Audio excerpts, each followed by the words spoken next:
KDI의 섬뜩한 경고 들어보셨죠? KDI의 섬뜩한 경고에 대해서 적자 국채, 은행 부도 날 수도 있고 위험하다. 아니 어떻게 KDI에 이렇게 목 날라갈까봐 조심하는 애들이 있단 말을 했을까요? 저도 이게 굉장히 걱정됩니다, 사실. 자, 대선 앞을 남겨놓고 50조 또 추진. 국채기관마저 재정 포퓰리즘 경계. 국채기관인 KDI가 어쩌면 은행 부도 위험까지 경고를 하는데도 50조 추경을 하겠다. 이런 이야기를 지금 하고 있는 것입니다. 은행의 국채가 40% 보유 자산도 투자. 가치 떨어질 땐 건전성의 치명상, 재정 악화, 금융 위기로 이어질 수도 있다. 이런 이야기를 KDI에서 경고를 했습니다. 이게 되게 걱정스러운 일들이 계속 일어나고 있습니다. 여러분. 총 자산 대비가 국고채 보유 비율이 10%. 국채 위기 가능성 큽니다. 나라 재정이 깡통입니다, 지금. 여러분 아시죠? 자, 국가 한번 보죠. 국가 부채가 1075조 7천억 또 올랐네요. 국채 2015년에 국채 같은 경우 2015년에서 현재까지 얼마나 많이 이것이 늘어났냐면 303조 2천억. 어마어마하게 많이 늘었습니다. 현재 추경이 50조를 해서 만일에 이를 벌린다면 국고채에 대한 위기가 오면서 은행 위기. 제가 사실 돈을 은행에다 넣기가 싫어요. 그렇다고 현찰을 보고하면 이게 또 조사받을 수도 있어가지고 이게 굉장히 걱정스러운 일들이 지금 사실 좀 현찰이 굉장히 많아지고 있지 않습니까? 어디 투자할 데가 없으니까 붕 하고 떨어지기를 기다리면서 발 빠릅니다. 발 빨라요. 17조 원이 땡땡땡에 몰려서 지금 기다리는 돈들이 어마어마합니다. 지금 무슨 일이 벌어지면 IMF 그리고 리먼 브라더스의 금융위기 사태 같은 것을 이미 거쳐봤기 때문에 발 빠른 인간들은 캐시, 현찰 그리고 달러에 집착을 이미 작년부터 했습니다. 올해는 늦었죠. 달러는 1200원대를 좀 내려간 듯 하지만 또 올라가고, 왜냐하면 외국인들이 조금 좀 사고 있으니까 또 개인들이 팔아 제끼고 이러는데, 주식의 지금 현 상황은 사실 어저께 미국에서 굉장히 많이 그 정도면 오른 것이죠. 굉장히 가파르게 어제도 코스피가 밀고 땡기고 하면서 약간의 오름폭이 있다가 또 내려갔다가, 오름폭이 약간의 있다가 또 내려갔다, 이런 분위기를 조성하고요. 달러도 1200원에서 무너졌다가 또 좀 빠지는 듯 하더니 지금 현재는 오르고 있는 그런 현상을 보여주고 있는 것입니다. 그만큼 지금 이제 얼마 안 남은 3월의 금리 인상, 미국의 긴축, 금리 인상 스타트 하기 전에 이 들쑥날쑥이 어디까지 이어질 것인가에 대해서 누가 예측을 합니까? 제 걸 보시면서 예측을 한다고 생각하시면 큰일 납니다. 예측 못합니다. 예, 제가 무슨 쪽집게 무당도 못 맞춰요. 무당들이 자기 자신도 지금 제어를 잘 못해요. 예. 그러면 남 얘기하는 거 보면은 괜히 구라방으로 옛날 떠보면서, 할머니가 옛날에 네, 할머니 계셨습니다. 그러면 거봐, 할머니 있었지. 이런 식으로. 그렇게 떠보면서 하는 그런 도사들이 되게 많았죠. 지금도 그런 사쿠라 도사들이 사실은 굉장히 많은데, 그래서 이렇게 분위기상으로 제가 볼 적에는 KDI의 섬뜩한 경고, 이런 것들을 제가 작년에도 수시로 많이 말씀을 드렸을 때 6개월 정도가 기간이었습니다. 만일에 집이 여러 채 계신 분들은 팔 수 있는 노력이라든가, 아니면 따르게 증여를 한다든가, 또는 전세를 놓을 수도 있고 월세를 놓을 수도 있고, 이거를 어떻게 할 것인가에 대한 플랜을 바로바로 6개월 동안 짰어야 되는데, 시급하게 한 것도 아니고 오랫동안 박미TV에서 말씀을 드렸는데도 기회를 놓쳤다면은, 이것은 자기 본인의 결단이 그랬기 때문에, 공부가 안 돼 있거나 아니면 결단을 못하고 내가 유튜브 보니까 언론도 그렇고 말 없던데 이렇게 자기가 판단을 한 것이라면 당신의 잘못이라고 말씀을 드릴 수 있을 것 같죠. 자, 국민의 대다수는 부동산 언론 보도가 집값 상승에 영향을 주고 있다고 인식합니다. 맞습니다. 이것은 굉장히 바람을 많이 잡아줘야 사람들이 흥분을 해가지고 빨리빨리 일을 추진을 하지요. 그래서 한 언론은 연구소 부동산 보도 현황과 개선 방안 연구를 공개했습니다. 1,005명 중 84%가 부동산 보도가 주택가격 상승에 영향을 준다라고 대답을 했다고 합니다. 자, 5명 중 4명은 현 정부 부동산 정책에 만족하거나 찬성하지 않는 것으로 이렇게 정부도 정책도 전부 잘못됐다. 그리고 이 언론, 유튜브 이런 것들도 보고 지금까지 우리가 집을 사는 데에 바람잡이를 했다. 이런 생각을 갖고 있는 것인 것이죠. 잘 분석이 됐다고 보고요. 이 기사는. 그래서 지금의 이 서울, 특히나 강남 3구, 강남 서초 송파 위주의 보도에 대해서는 응답자 3명 중 2명꼴로 65%네요. 문제가 있다고 보고 있습니다. 조사에서 제시한 10개 보도 형태 중 가장 큰 문제는 1위. 이것이 이제 강남 3구의 강남, 서초, 송파의 이제 언론이나 방송에서 예를 들어서 15억짜리 집이 40억이 됐다. 그죠? 이런 식으로 광고를 했다는 것보다는 언론에서 이렇게 기사를 내고 그럼 사람이 어떻게 됩니까? 와, 15억이었는데 40억이면 무려 30억이 올랐네. 와, 30억을 어떻게 벌어? 인생에 완전히 대박이다. 나도 집 사야지. 그래서 찾아보니까 노원구의 집이 1억이더라. 그랬는데 1억인 건 보지도 않고 지금 4억? 대출 금지시켜놨는데 노원구에 5억 미만은 대출을 주니까 3억을 빚을 얻어가지고 4억 8천에 이 집을 사면 나도 이제 10억까지 가는 거야. 이런 계산을. 아우 정말 아휴 그게 상투야 상투. 이게 노원구가 어떻게 10억까지 가냐고. 그렇게 박미TV에서 그렇게 갈 수는 없는 값이니까 지금 잘못됐다. 제발 빚내서 집 사지 마라. 나중에 금리 오르면 큰일 난다. 이 얘기를 한 거야. 당신은 3억을 얻었으면 5%면 이제 0.5면은 150만 원씩 1년이면 2천만 원 좀 안 돼. 5년이면 얼마야. 그냥 앉아서 깔고 5년이면 1억 몇천 세금까지 한 1억 정도 된다 치자고. 그거를 내면서 그냥 가는 거야. 그렇기 때문에 이 집 띄우기 이거는 제가 봐도 이 기사 내용대로 특히나 강남, 서초, 송파. 자, 여기 강남, 서초, 송파에 집을 사는 사람들을 보면은 직업이 변호사, 회계사, 세무사, 의사, 연예인, 그리고 재벌 3세, 4세, 재벌 기업. 이런 특수층들이 굉장히 많습니다. 이 사람들은 현찰이 많아요. 뒷근육으로 빼돌린 현찰이라든가 아니면 뒷근육으로 빼돌린 게 현찰이 많지. 퍽퍽 살 수가 있는 거야. 미국 같으면 뒷근육으로 빼돌린 현찰로 그렇게 집 못 사요. 무슨 돈으로 샀냐? 조사받으면 문제가 크기 때문에 나중에. 우리나라 아직도 그게 굉장히 여러모로 조사를 한다고 해도 미흡하지요. 그래서 내가 볼 적에는 이렇게 강남에 누군가가 집을 사가지고 20억짜리 집이 40억이 됐다. 붕! 띄우면 사람들이 흥분을 하는 거야. 우리 같이 증산층이나 서민들은 살 수도 없는 집이잖아. 근데 왜 거기에 흥분을 하냐고. 지들끼리 짜고 고스톱 치는 그 곳에. 아유, 또 강남 사람들 또 내 얘기 들으면 또. 아유, 또 죽이려고 그러겠네. 내가 지금 10억의 집을 사가지고 지금 30억이 됐는데 내 박미 때문에 지금 20억으로 떨어지면 당신이 책임질 거야? 또 이렇게 나오더라고. 내가 왜 책임을 줘? 집값이 떨어져서 떨어진 건데. 나 별인간을 다 보겠네. 그렇게 된단 말이야. 나도 욕먹기 싫어요. 한 예를 들어서 그렇다 이거예요. 그래서 여기에 나온 것처럼 강남, 서초, 송파의 집값이 팍 뛰었다.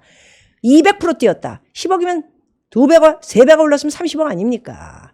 최근에 사실이고요, 그게. 물론 지금 거래 절벽으로 물건을 내놔도 많이 내놓지도 않습니다. 내놔봤자 대출도 되지도 않고 그거에 살 사람이 지금 그거 산다면 미친 사람이죠. 지금 같은 시기에 왜 그따위 집을 사냐고. 30억짜리를 왜 사? 내가 30억 됐을 적에도 한국경제 말씀드렸잖아요. 그 나쁜 놈들. 응? 그냥 거기 출연료 한 푼도 안 주고 진짜 나쁜 놈들. 그 무슨 지코노빅인가 뭔가. 거기 내가 나가면 90만. 내가 1등일 거예요 거기. 조회. 그놈들 말이야. 내가 나가서 부려먹고는 10원 한 푼 안 줘. 차비도 안 주는 놈들이야. 물론 우리 사무실에 와가지고 찍어가긴 했지만. 이 신문사 놈들이 이렇게 나는 신문사 이것들 이제 제대로 개런티 안 하면은 이게 근데 이렇게 만든 게 바로 이렇게 바람잡이들 유튜브라든가 뭐 올라갑니다. 집값 올라갑니다. 그리고 또 이 신문 기자들이 신문사에서도 좀 띄우세요. 팍팍 띄워야 광고도 들어오고 그리고 건설업자들도 건설회사들도 우리가 또 가가지고 또 이렇게 광고 이것 좀 조립 좀 하면 좀 한 10억씩 땡깁니다. 띄우세요. 이런 것도 없지 않아 있었을 거 아니야. 그러니까 거기 앉아가지고 떠드는 인간들 보면 전부 그냥 사쿠라 같은 인간들이 너무너무 많은 거야. 내가 봐도. 전부 입 바른 소리만 해. 전부 계속 오른대. 아직도 오른다 하고 있는 인간이 있다니. 이게 말이 되는 얘기야 지금. 응? 그러면서 거래 절벽 때문에 지금 자세히 보면은 증여를 하고 있고 얼마 판 사람이 없고 뭐 서로 아는 사람끼리 거래를 하고 있고 그런 거를 떠나서 지금 집을 사라 그래서는 안 되지 이 사람아. 아니 지금 대출이 지금 올라가고 있는데 그런데 그 이자를 100몇십억 많이 빌리면 10억을 빌리면은 500만 원씩 내면서 집을 사라고? 이게 말이 되는 얘기라는 거야. 정신 넉 빠진 놈 아니야 이거? 정신 차리기 바랍니다. 그렇기 때문에 이 강남 때문에 이렇게 시끄럽게 속 시끄럽게 얘기하면서 이 얘기하는 신문사에서 하는 게 유튜브가 생겨. 유튜브라는 말이 그런 얘기예요. 개인 유튜브들도 되게 많지만은 이 신문사가 조작하는 유튜브들 있죠. 부동산 그래가지고 앉아가지고 떠들고 앉아있는 이 인간들 보면은 전부 그냥 앉아가지고 뭐 얼마가 오르고 조금 있으면 얼마 올랐다. 거봐 내 말이 맞지. 그냥 오른 통계 하나 가지고는 또 얼마 받지. 지금 내린 통계 가지고는 또 지들이 또 내렸다. 그렇기 때문에 내 말이 맞다. 이러고 싸움질하고 자빠져 있는 거예요. 오르고 내리고 이런 거는 현재 상황을 보고 직접적으로 어떻게 될 것인가 살짝의 이 노하우를 너무 폭넓고 또 너무 과거로 가고 이거 없이 현실에 직시해서 얘기를 해줘야 된다는 것이지. 아직도 그냥 앉아가지고는 집 사요. 오를 겁니다. 집값이 지금 어떻게 오를 수가 있겠어. 통계를 하나 보겠습니다. 어떤 넋 빠진 인간들이 가끔 이렇게 통계들을 많이 뽑기는 합니다. 그래 맞는 것도 있어서 좀 한번 들여다봤고요. 한번 보도록 할게요. 2007년도 리먼 브라더스 사태 때입니다. 분당구 정자동이 15억이었다. 그리고 2013년에 그 이후에는 8억까지 떨어졌다. 47%가 폭락했죠. 그 다음에 2022년 현재 12억이 올라서 150% 폭등으로 분당구 정자동이 가장 인기 있는 곳 아닙니까? 아이파크 같은 거. 그래서 지금 현재 20억이다. 이런 얘기를 했고요. 강남구 압구정동 같은 경우는 한양아파트. 제가 가지고 있던 아파트입니다. 2007년도에 좀 올라가지고 20억까지 올랐죠. 그 전에는 20억 아니고 제가 가지고 있었을 때 팔았을 때가 8억이었습니다. 네. 저도 이 압구정동 한양아파트 가지고 있었어요. 8억, 7억. 정치하는 사람들도 되게 많았죠. 제 이웃들. 하다못해 어떤 인간은 5억 5천에도 팔고 나가고 7억, 8억 정도에 매매를 했던 것 같습니다. 그런데 2007년도 리먼 브라더스 사태 전까지는 20억이었다. 2013년에 25% 하락을 해가지고 15. 여기가 저평가가 돼 있었기 때문에 25% 정도 폭락은 아니고 그냥 떨어졌다. 이렇게 볼 수가 있죠. 그런데 2022년 저평가돼 있다가 2022년에 20억이 좀 안 되게 오르면서 127%가 폭등했다. 이렇게 지금 나 있습니다. 강남구 대치동 같은 경우에 2007년 13억.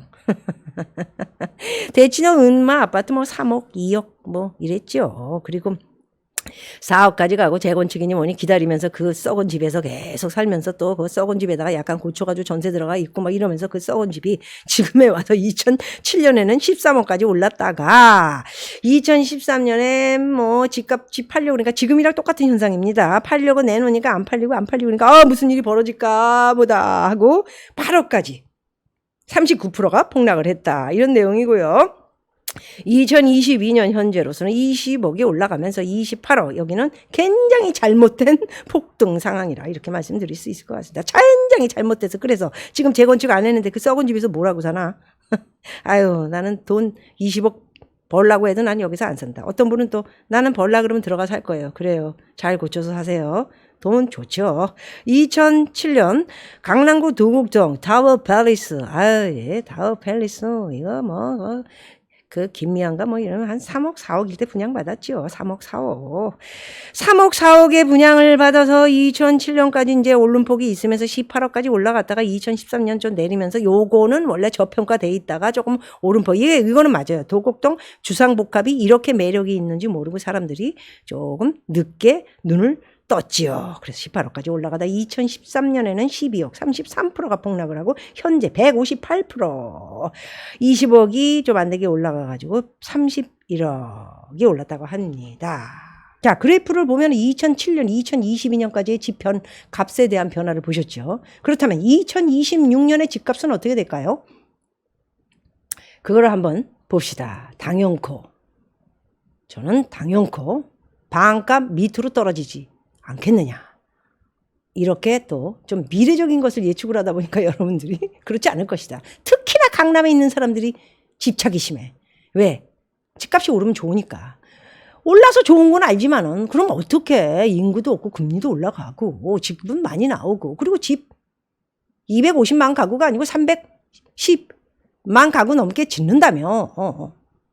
그러면 글로 다 들어가지. 뭐하러 먹고 굳이 강남을 들어가야 할 이유가 뭐가 있어? 여러분, 강남을 굳이 들어가야 할 이유 없습니다. 물론 여기 살기 좋고 편하고 다른 데도 다 살기 좋고 편해요. 미국으로 치면 캘리포니아, 샌프란시스코도 있고 무슨 뭐도 있고 어디도 있고 또 그냥 LA도 있고 또 라스베가스도 있고 어디도 있고 다 있지만은 다 가다 사서 살다 보면 다 편합니다. 그렇기 때문에 저는 이제 앞으로 미래적인 것은 이렇게 보는 겁니다. 지금 벌써 시작이 돼가지고 한 7, 8년 전부터 세컨 하우스로 사람들이 밑으로 내려가고 농부 역할을 하면서 지금 그걸로 또 돈을 버는 사람도 있고 이렇게 있듯이 이제 집의 개념은 그런 식으로 이렇게 공급이 많아지면서 그냥 서울에는 적당한 집 한 채. 저도 지금 무주택자 아닙니까? 그렇기 때문에 집에 대한 구도가 저는 이제 많이 바뀔 것이라고 이렇게 생각을 합니다. 물론 집에 대한 내가 사는 구도는 바뀌지만 중요한 것은 거기에 인컴, 내 노후를 책임질 집, 소위 말해서 그 집에 들어가서 돈을 만들어주는 월세를 낸다든가 수익이 나는 집에 대한 것은 깊이 있게 투자, 목적, 투자나 투기나 똑같다고 보시면 됩니다. 돈 남기면 불로소득 아니야. 그래서 싫어하는 거 아니야? 그러니까 투자, 투기 똑같은 거지. 이제 그렇게 얘기하자고. 그래서 그 얘기 내가 이미 오래전에 그 얘기를 했더니 누가 요즘 써먹고 자빠졌더라고. 아유, 꼴보기 싫어. 얘기만 하면 그냥 내 말 갖다가 써먹어가지고 지겨워요. 자, 그래서 2026년의 집값은 저는 굉장히 많이 떨어져서 조금 아까 얘기한 것처럼 강남과 압구정도 20억이었고 저평가예요. 한양 아파트가 2007년 전에는 엄청 쌌어요. 8억, 7억 5천. 조금 1년 전은 5억 5천 이랬던 집이에요. 그게 2007년도에 20억까지 올랐다가 15억까지 떨어졌다가 다시 지금 현재 34억 재건축 때문에 불받았다 해서 이렇게 이제 올라가는데 2026년은 과연 이게 재건축이 됐을 시에는 얼마까지 오르겠습니까? 모르지.